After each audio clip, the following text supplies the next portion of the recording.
우찌무라 간조의 로마서 연구 상권 제30강 기도드리고 리딩하도록 하겠습니다. 사랑과 은혜가 풍성하신 우리 아버지 하나님의 은혜를 진심으로 감사드립니다. 신약과 구약을 통해서 어떤 것이 가장 핵심을 꿰뚫는가 하였을 때 대부분 다 로마서라고 말하고 바울이 집대성한 이 로마서 말씀이 신앙의 근본이라고 얘기합니다. 귀하신 로마서를 노지물 선생이 평생을 걸쳐서 연구하고 강의하였던 강의집들을 모아서 로마서 연구책으로 낸 것을 또 읽을 수 있는 기회를 주셨습니다. 아시아의 바울이 되고자 했던 우찌무라에게 크신 영향을 미친 바울 선생의 글을 가지고 또 그 제자가 되고 싶었던 우찌무라가 또 평생을 바쳐서 깊이 연구하였던 글을 또 우리가 이렇게 나누며 읽을 수 있게 해주셨습니다. 하나님 아버지, 귀한 리딩을 다른 형제 자매들과 나누고 싶습니다.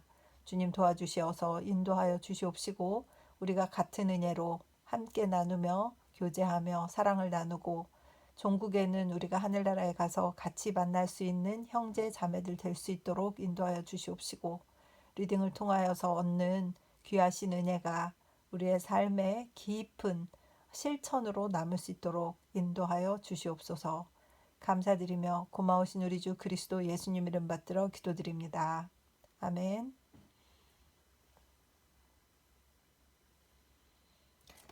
오늘 30강은 성결의 세 번째 리딩이고 말씀은 계속해서 로마서 6장 15절에서 23절 그리고 참고 말씀으로 데살로니가 전서 4장 3절에서 8절입니다. 그래서 이제 리딩 시작하니까 앞에 두 리딩에서 로마서 6장 15절에서 23절을 읽었지만 다시 또 읽고 시작을 해야 되겠다 이렇게 생각하고 있습니다. 로마서 6장 15절에서 23절 15 그런즉 어찌하리요 우리가 법 아래에 있지 아니하고 은혜 아래에 있으니 죄를 지으리요 그럴 수 없느니라. 16 너희 자신을 종으로 내주어 누구에게 순종하든지 그 순종함을 받는 자의 종이 되는 줄을 너희가 알지 못하느냐. 혹은 죄의 종으로 사망에 이르고 혹은 순종의 종으로 의에 이르느니라. 17 하나님께 감사하리로다. 너희가 본래 죄의 종이더니 너희에게 전하여 준 바 교훈의 본을 마음으로 순종하여 18 죄로부터 해방되어 의에게 종이 되었느니라. 19 너희 육신이 연약함으로 내가 사람의 이해대로 말하노니 전에 너희가 너희 지체를 부정과 불법에 내주어 불법에 이른 것 같이 이제는 너희 지체를 의에게 종으로 내주어 거룩함에 이르라. 20 너희가 죄의 종이 되었을 때에는 의에 대하여 자유로웠느니라. 21 너희가 그때에 무슨 열매를 얻었느냐. 이제는 너희가 그 일을 부끄러워하나니 이는 그 마지막이 사망임이라. 22 그러나 이제는 너희가 죄로부터 해방되고 하나님께 종이 되어 거룩함에 이르는 열매를 맺었으니 그 마지막은 영생이라. 23 죄의 삭은 사망이요 하나님의 은사는 그리스도 예수 우리 주 안에 있는 영생이니라. 아멘. 참고 말씀으로 있는 데살로니가 전서 4장 3절에서 8절입니다. 3. 하나님의 뜻은 이것이니 너희의 거룩함이라 곧 음란을 버리고 4. 각각 거룩함과 존귀함으로 자기의 아내 대할 줄을 알고 5. 하나님을 모르는 이방인과 같이 세욕을 따르지 말고 6. 이 일의 분수를 넘어서 형제를 해하지 말라. 이는 우리가 너희에게 미리 말하고 증언한 것과 같이 이 모든 일에 주께서 신원하여 주심이라. 7. 하나님이 우리를 부르심은 부정하게 하심이 아니요 거룩하게 하심이니. 8. 그러므로 저버리는 자는 사람을 저버림이 아니요 너희에게 그의 성령을 주신 하나님을 저버림이니라. 아멘.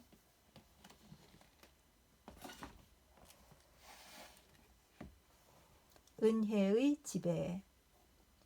이 깨끗함을 받는 일에 대해서는 더 차분히 생각해 볼 필요가 있다. 이것은 매우 중대한 문제이므로 여러 방면에서 연구해야만 한다. 한편으로만 생각하면 잘못을 범하기가 쉽다.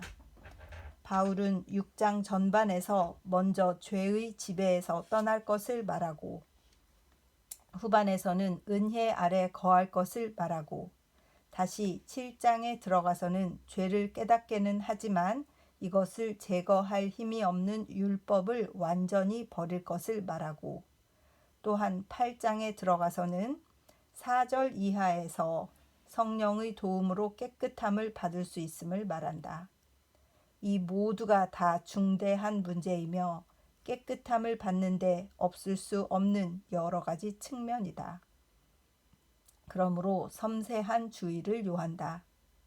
6장 14절은 지난번 강의에서 다루었지만 다시 이 절을 차분히 생각해 보려고 한다. 이는 너희가 은혜 아래 있고 율법 아래 있지 않으므로 죄가 너희의 왕이 될 수 없기 때문이다 라고 했다. 이 말은 불신자에게는 도저히 이해될 수 없는 어려운 말이다. 그만큼 혁명적인 말이다. 도대체 율법이란 무엇인가? 이것은 유대에서는 보통 모세 율법을 가리키는 말이다. 모세 율법이라 하면 그 가운데 하나님을 예배하는 의식도 포함되어 있지만 중요한 것은 오히려 도덕이다. 곧 사람이 실천해야 할 길, 행해야 할 덕목이다. 그러므로 바울은 이 말을 현대 사람에게 알기 쉽게 하기 위하여 그 전반을 이는 너희가 은혜 아래 있고 도덕 아래 있지 않으므로 라고 고칠 수 있다. 크리스천은 은혜 아래 있고 도덕 아래 있지 않다는 것이다. 곧 도덕의 지배를 벗어나 있다는 것이다. 그러므로 이 얼마나 혁명적인 사상인지를 미루어 알 수 있다. 보통 가르침이라면 대개는 사람이 실천해야 할 길을 가르치는 것으로 곧 도덕적 교훈을 말한다. 이러이러한 일은 하라. 이러이러한 일은 하지 말라고 가르치는 것이다. 종교라 하더라도 하나님 또는 부처를 믿고 도덕을 지키는 일이라고 배워왔기에 아무튼 도덕 중심인 것 같이 생각된다. 그런데 여기서 바울은 기독교에 대해 설명하기를 사람으로 하여금 이 도덕의 지배를 벗어나 은혜 아래 들어가게 하는 것이라고 한다. 참으로 사람의 생각을 초월하는 견해다.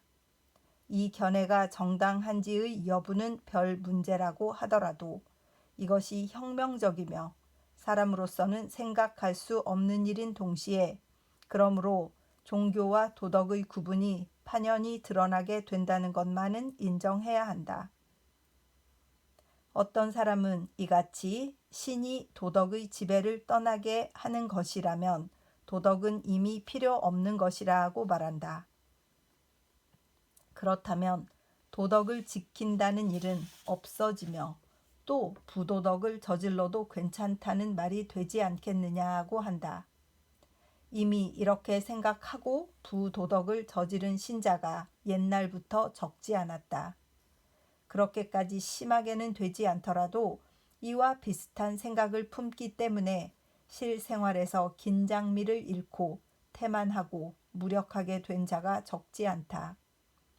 이것은 완전히 바울 사상을 오해한 데서 나온 것이다. 슬픈 일이 아닐 수 없다.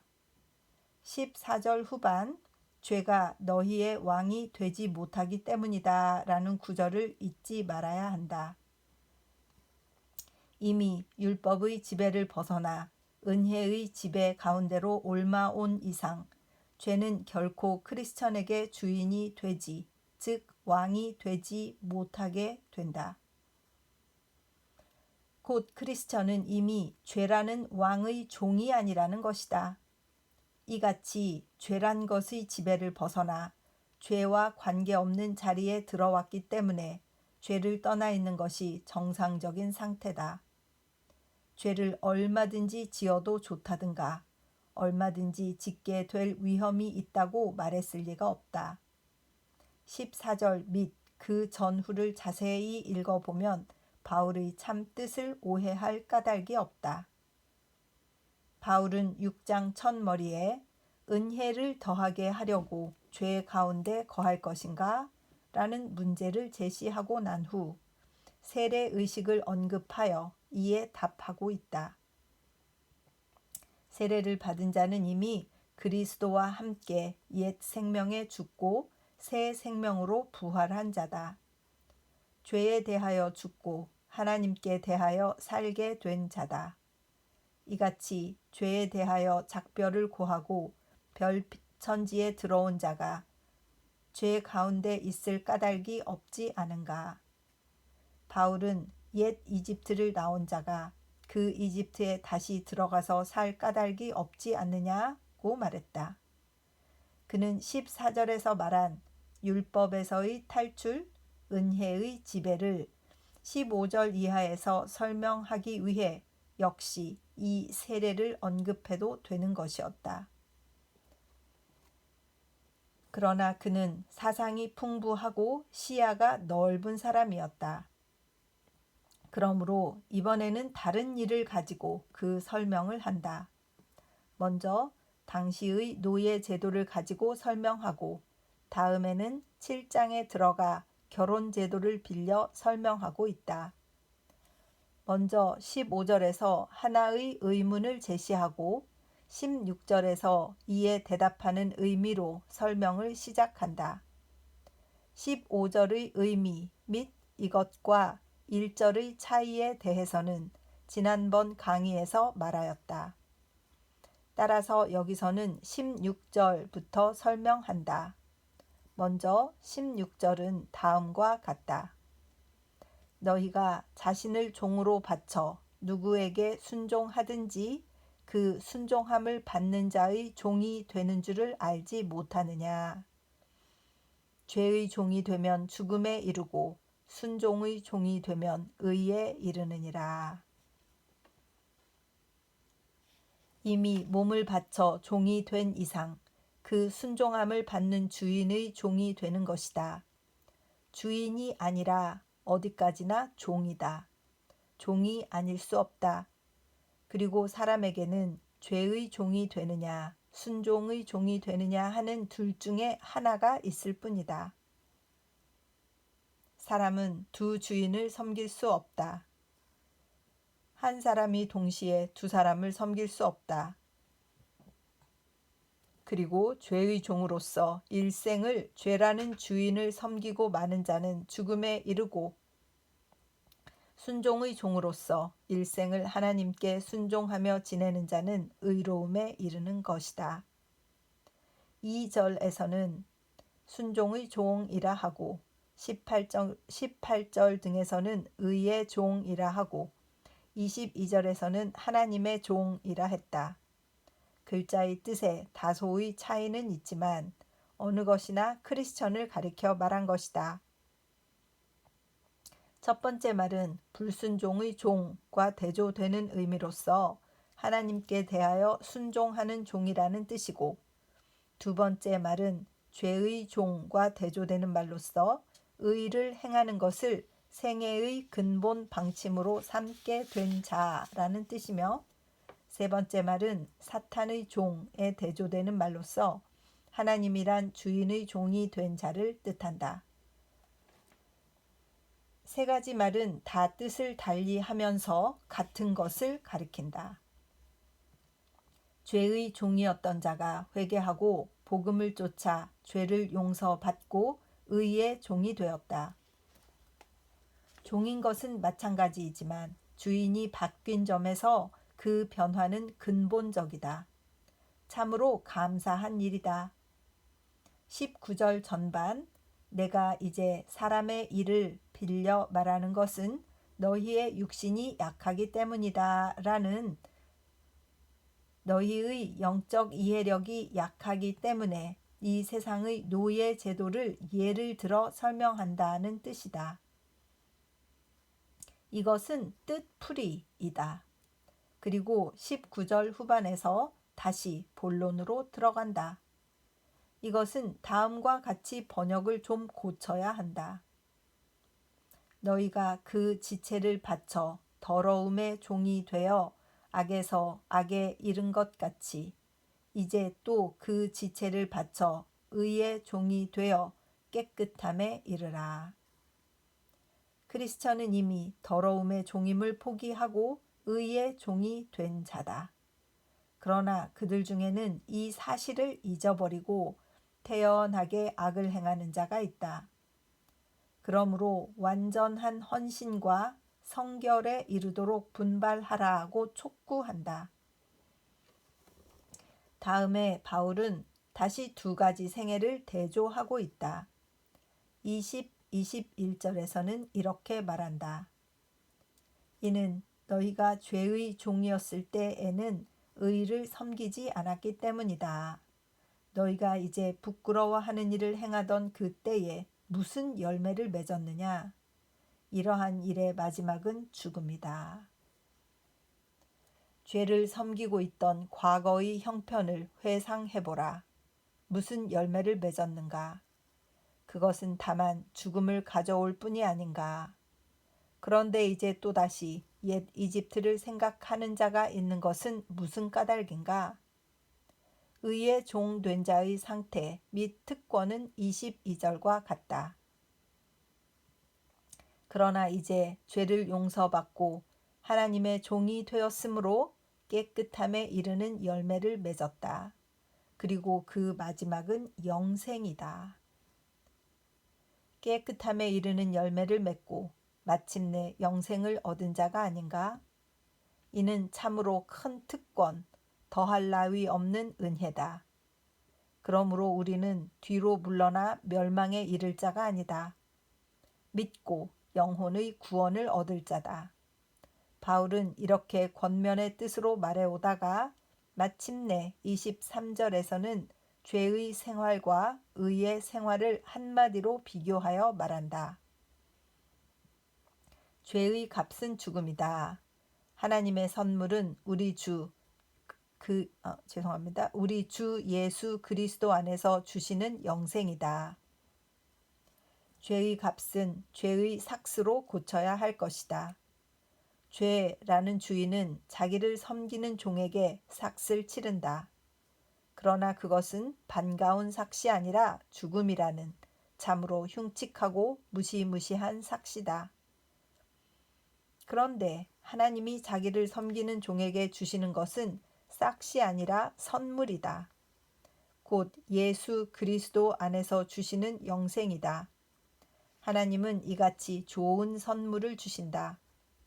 죄라는 주인은 그 종에게 죽음이란 삭스를 치르고 하나님이라는 주인은 그 종에게 영생이라는 선물을 주신다. 참으로 뜻 깊은 말이다. 이상에서 바울이 말한 바를 충분히 음미하기 위해서는 우리는 상상의 날개를 2000년 전의 옛날로 치닫게 하여 당시의 그리스와 로마의 세계로 가야 한다. 그리고 기자인 바울 및 독자인 로마 사람의 환경 속에 자기를 놓아 보아야만 한다. 당시는 노예의 수가 독립한 사람의 수보다 몇 배나 더 많았다. 그 노예란 것은 대개 전쟁에서 진 나라의 포로들이며 반드시 미개한 인종이나 야만 인종이 아니었다. 곧 당시는 대개의 사람이 노예였던 시대였다. 대개의 사람이 자유민이 될 수 없었던 시대였다. 따라서 크리스천 가운데도 노예가 많았다. 이러한 시대에 이러한 사람들에게 복음의 근본 뜻을 설명하기 위해서 그것을 노예 제도에 비기었다는 것은 극히 자연스러운 일이며 또 독자가 가장 잘 알아들을 수 있는 길이었다. 곧 바울은 두 주인을 세웠다. 첫째 주인은 죄요, 둘째 주인은 의다. 사람은 이 두 주인 중 어느 한쪽을 쫓아야만 한다. 그런데 크리스천은 죄라는 주인의 곁을 떠나서 의라는 주인을 섬기게 된 자다. 이미 주인을 바꾼 이상 이제는 달리 어찌할 수가 없다. 이미 A를 떠나 B를 좇은 이상 A는 잊어버리고 B에게만 충실히 열심히 봉사해야 한다. 옛 주인은 나로 하여금 마음대로 악을 행하게 하고 그 삭스로 죽음을 주었다. 새 주인은 나로 하여금 깨끗함에 이르게 하여 마침내 영생을 준다. 그러면 우리는 온 정신을 바쳐서 새 주인을 섬겨야 할 것이 아닌가? 옛 죄는 생각만 해도 무서워서 이를 우리에게서 떨쳐 버려야 할 것이 아니냐. 이것이 바울이 말하는 요점이다. 바울이 주인과 노예를 예로 들어 설명한 것은 당시의 사회 현실에 의한 것이지만 이것은 오늘의 우리에게도 충분히 들어맞는 일이라고 생각한다. 실제로 죄 가운데 사는 상태는 죄의 노예가 되어 있는 상태다. 완전히 속박 가운데 있어 자유가 없는 상태다. 자신은 도덕에서 해방되었다든가 옛 전통에서 자유롭게 되었다든가 하여 그럴듯한 말을 하고 있지만 그것은 해방도 자유도 아니다. 완전히 죄에게 얽매여 꼼짝달싹 못하는 노예다. 이것을 거치장하는 말은 얼마든지 있다. 그러나 사실은 어떤 무엇에게 끌려 악을 행하는 생활이며 철두철미 죄의 노예인 생활이다. 그렇다면 이런 생활을 버리고 신앙생활에 들어온 것은 완전한 자유에 들어온 것인가? 아니다. 우리는 역시 노예인 점에서는 전과 마찬가지다. 다만 주인이 바뀐 데 지나지 않는다. 신앙생활이란 많은 사람들이 생각하듯이 스스로 분발하여 수양을 쌓고 분투함으로써 악을 이기고 선을 행하는 생활이 아니다. 그 누군가에게 끌리어 악은 저절로 싫어지고 선은 저절로 기쁘게 행하고 싶어져서 행하게 되는 생활이다. 자기의 의지로서가 아니라 어떤 다른 의지에 지배되어 사는 생활이다. 이것이 곧 어떤 다른 것의 노예인 상태가 아닌가? 곧 크리스천은 의의 종, 즉 노예이다. 의의 노예가 될 때 그 신앙은 진짜 신앙이 된 것이다. 요즘 사람들에게 노예라는 말처럼 싫은 것이 없다. 현대에는 무엇에도 복종하지 않고 아무것도 주인으로 삼지 않고 모든 권위를 부인한다고 하는 과격한 사상이 유행하고 있다. 그러나 우리는 의의 종, 하나님의 노예가 되는 것을 이상으로 삼는다. 우리는 나를 완전히 비우고 하나님께 예속하지 않으면 안 된다. 나의 의지가 완전히 없어지고 하나님의 뜻대로 따라가는 것이 진정한 신앙 생활이다. 낱낱의 사건에 임하여 내 의지를 관철하여 판단하고 처리하는 것이 아니다. 자연스럽게 또 습관성으로 악은 싫어지고 선은 그리워져서 이를 판단해 나가는 것이 하나님의 종된 자의 일상이다. 전쟁 반대 문제와 같은 것은 이론적으로는 어느 편에도 설 수 있을 것이다. 평화가 귀한 것인 동시에 전쟁도 필요할는지 모른다. 그러나 하나님의 종된 자에게는 그리스도의 마음이 머물러 있다.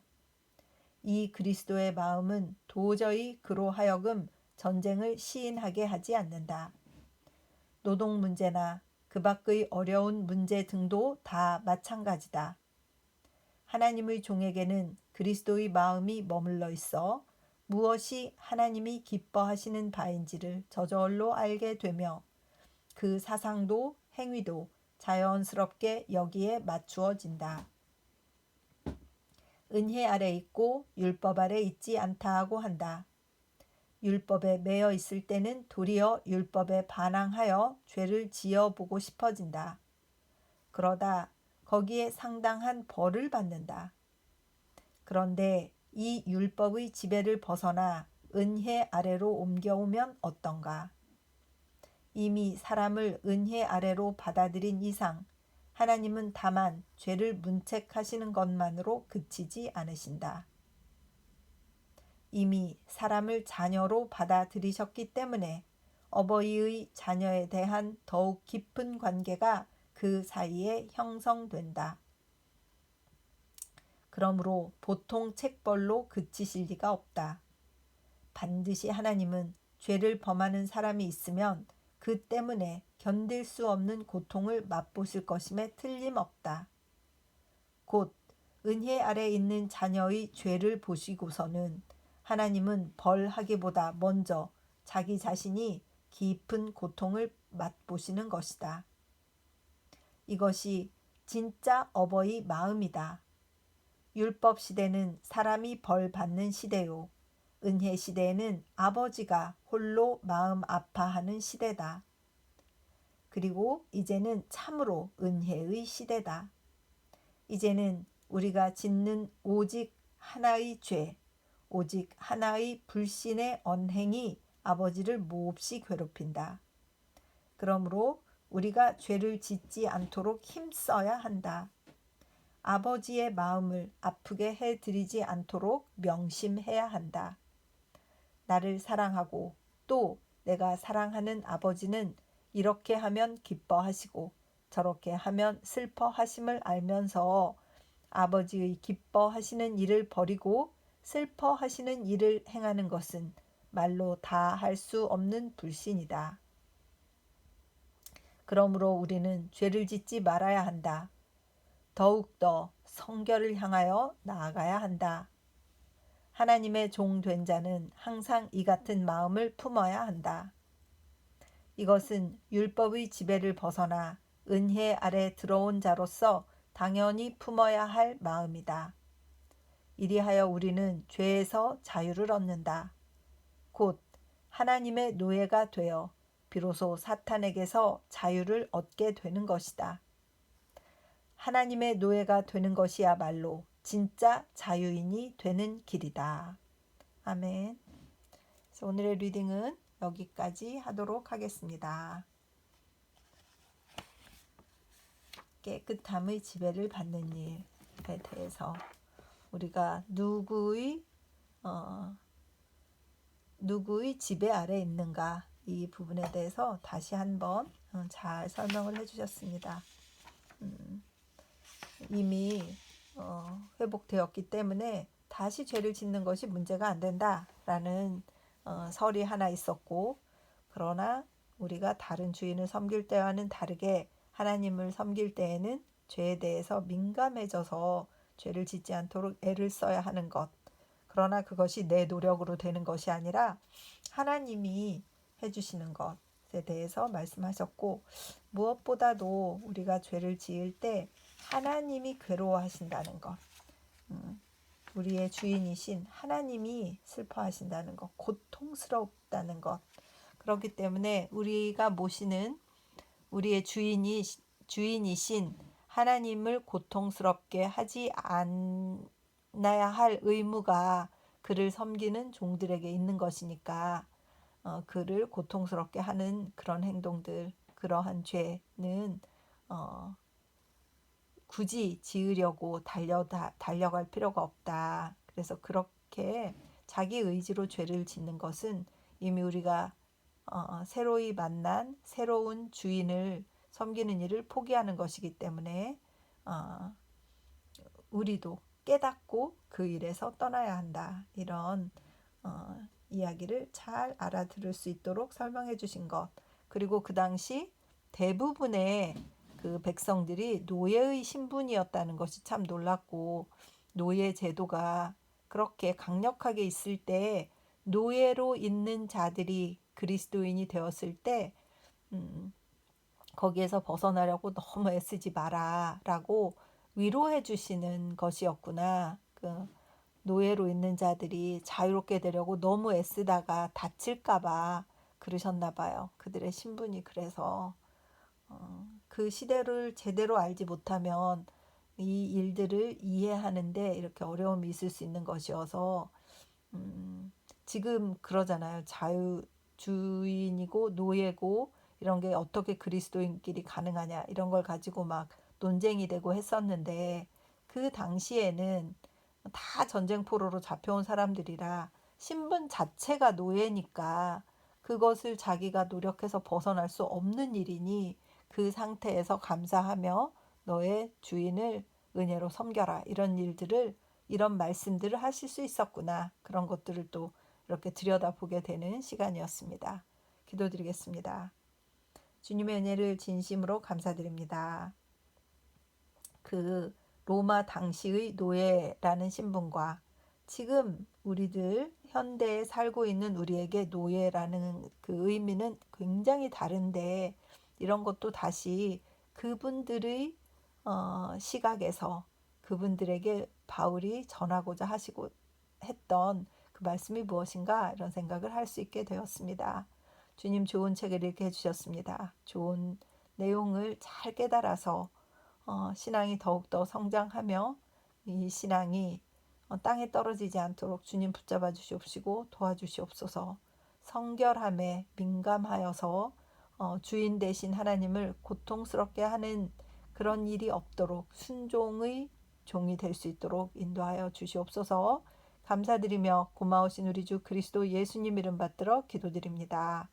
아멘. 사랑하고 축복합니다.